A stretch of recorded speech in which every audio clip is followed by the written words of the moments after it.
প্ৰতিটো সমষ্টিৰে বিভিন্ন আমাৰ দলীয় সতীৰ্থ ভোটদানৰ হাৰ কি ধৰণে আমাৰ ৰাইজ ওলাই আহিছে, আমাৰ পলিং চেণ্টাৰবিলাকত আমাৰ কাউণ্টাৰবিলাকত বা আমাৰ টেবুলখনত মানুহৰ ভিৰ, এই কথাবিলাক সমীক্ষা কৰোঁ।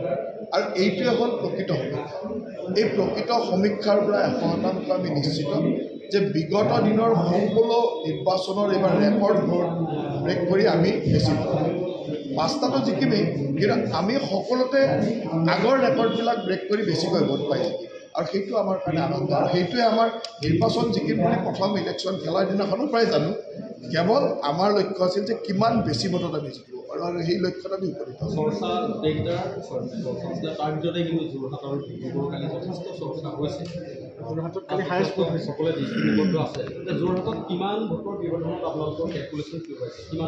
আমি অতি কমেও 2 লাখ ভোটৰ ব্যৱধানত জিকিম বুলি আমাৰ এটা বিশ্বাস আছে, আৰু হয়তো বাঢ়িবও পাৰে, কিন্তু 2 লাখটো নিৰ্বাচন।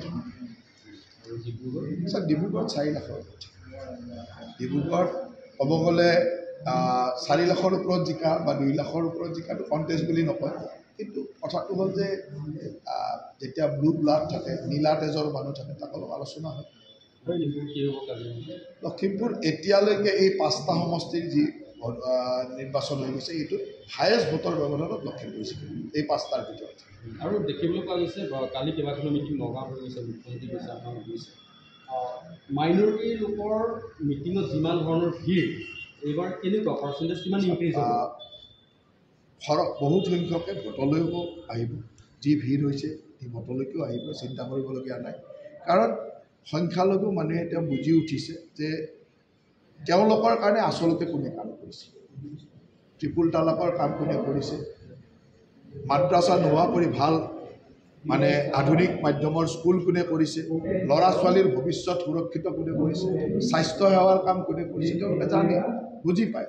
আৰু স্বাধীনতাৰ এই 60 বছৰৰ কংগ্ৰেছৰ শাসনকালত কেনেকৈ তেওঁলোকক প্ৰতাৰণা কৰিছে, শোষণ কৰিছে, ভোট বেংক হিচাপে কোনে ব্যৱহাৰ কৰিছে, এইটো তেওঁলোকে জানে।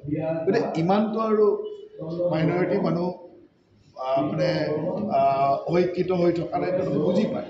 আৰু সেইকাৰণে মই ভাবোঁ যে এইবাৰ সংখ্যালঘু সম্প্ৰদায়ৰ ভোট যথেষ্ট পৰিমাণে আমি পাম। ছেকেণ্ড ফেজত কেনেকুৱা হ'ব? আমি 14খনেই জিকিম, এইটো নিশ্চিত। কিন্তু সাধাৰণতে 14খনৰ 14 বুলি ক'লে মানুহে অলপ আচৰিত হয় যে 14ৰ 14 ইমান অভাৰ কনফিডেণ্ট। তেনেকুৱা নহয়, প্ৰকৃত বাস্তৱটোৱে হ'ল 14ৰ 14।